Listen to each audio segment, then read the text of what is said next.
గ్రామ సభలో కానీ గ్రామ సభలో కానీ రోడ్డు గురించి కానీ మేము ఎప్పుడు ఏం చేసినా పేరు కోసమో లేకపోతే మేము ఫేమస్ అయిదామని చేసినామో అని మా మీద ఎన్నోసార్లు ఎంతోమంది అవాండాలు వేస్తున్నారు.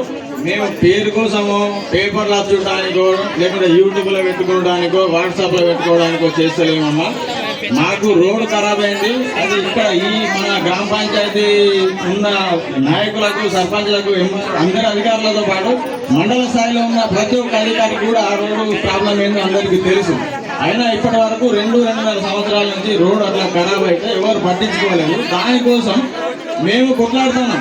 మేము సబ్ కలెక్టర్ గారు కూడా రమ్మంటేనే పోయినాం ఆయన దగ్గరికి. మేము సపరేట్గా మేము వెళ్ళలేదు. సబ్ కలెక్టర్ గారే వచ్చి మీరు చెప్పారు మీకు బాధ ఏమైనా ఉందా అంటే మేము పోయి చెప్పినాం, తీర్మానం చేసాం.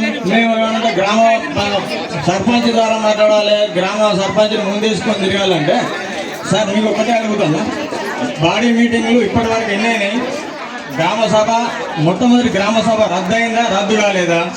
గ్రామ సభ ఇది రెండోదా, లేకుంటే దీనికి గ్రామ సభకి ఏం సంబంధం లేదా?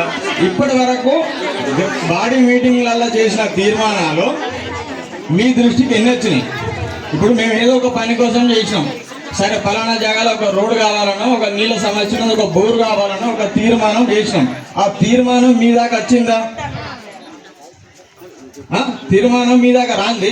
మీరు సర్పంచ్ని ముందేసుకొని నడవాలి, నువ్వు గ్రామ సభలలో లొల్లి పెడితే కాదు, మీరు డైరెక్ట్ పోయి కలెక్టర్ని కలిస్తే పనులు కావంటే మీరు చేసిన తీర్మానాలేమో పైకి పంపరు.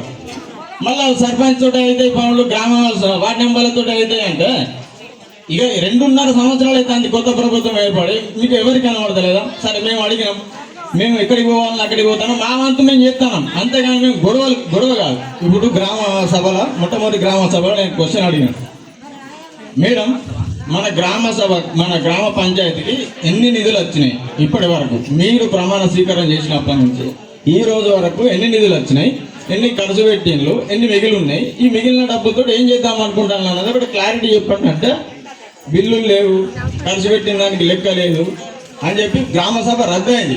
గ్రామ సభ రద్దు చేస్తాను, గ్రామ సభని మళ్ళీ పెడదామని చెప్పాను. కార్యదర్శి రాసి సర్పంచ్ మేడం సంతకం పెట్టి గ్రామ సభ రద్దు అన్నారు. ఈ విషయం మీ నోటీస్కి ఉన్నదా సార్ ఎంపీఓ సార్ గారికి? మీ దాకా వచ్చిందా? మీకు గ్రామ సభ రద్దు అయినట్టు ఊర్లో ఎవరికైనా తెలిసిందా? మళ్ళీ మీకు అధికారులకు తెలిసిందా? అంటే మీరు ఏదంటే అది ఆ రూమ్లో ఏం జరుగుతుంది, గొడవ పెట్టుడు కాదు. ఎన్ని నిధులు వచ్చి నేను అడిగితే ఇంట్లో బిల్లులు ఉన్నాయి, ఇప్పుడే చెప్పాలా నీకు అంటే నువ్వు అడగంగా నేను చెప్తానా, కొంచెం టైం అట్లా కాదు కదా. ఇప్పుడు ఈ రోజు కూడా వార్డు మెంబర్లకు ఒక నోటీస్ ఇచ్చారు, ఏది ఆహ్వాన పత్రిక ఇచ్చింది. దాంట్లో రాసి ఉన్నది క్లియర్గా ఏమని, ఈ గ్రామ పంచాయతీకి వచ్చిన నిధులు ఎన్ని, ఇప్పటి వరకు జరిగిన ఖర్చులు ఎన్ని అన్నది వివరాలన్నీ చెప్పాలని దీంట్లో రాసి ఉన్నది. అంటే మనం అడగచ్చనే ఉద్దేశమే కదా. మరి వాటి గురించి ఏ ఒక్క లెక్క చెప్పారు. ఇప్పుడు 20 లక్షలు 10 లక్షలు అని నోటి మాటతో చెప్తారు. కరెక్ట్ గ్రామ పంచాయతీలు ఎన్ని నిధులు ఉన్నాయన్నది క్లియర్గా నెంబర్ చెప్పలేదా? ఇన్ని లక్షల, ఇన్ని రూపాయలు, ఇన్ని పైసలు ఉన్నాయని చెప్పలేదా? మనకు బ్యాంక్ స్టేట్మెంట్ లేవా? పైసలు ఏమన్నా క్యాష్ వస్తానే? ఆ రోడ్డు కోసం సార్ ఒకటే, రోడ్డు కోసం ఆర్ఎన్బి దగ్గరికి పోదామా, ఎక్కడికి పోదామా అంటే మేము మా వంతు మేము కృషి చేస్తున్నాం. మేము లొల్లీలు చేస్తలేము, కరెక్ట్ పాయింట్ టు పాయింట్ అడుగుతాను, కరెక్ట్ సమాధానం వచ్చలేదు. కాబట్టి ఇట్లాంటి దుర్గతిరుడు మాటలు మాట్లాడి మమ్మల్ని మీరు రౌడీలు లేకుంటే మీరు లొల్లీలు చేస్తారు, మీరు అట్టిగా ఫేమస్ అయిదామని చేస్తారనే ఇటువంటి మాటలు ఇంకొకసారి మాట్లాడకండి. మాట్లాడు ఇంకొకటి ప్రజలు గ్రామ సభకు వచ్చిన ఎవరైనా మాట్లాడచ్చు. ఎవరి మీద కూడా మీరు అధికారం ఉన్నదని చెప్పి ఇష్టం వచ్చినట్టు మాట్లాడితే మేము కూడా ఊరుకునేది లేదు.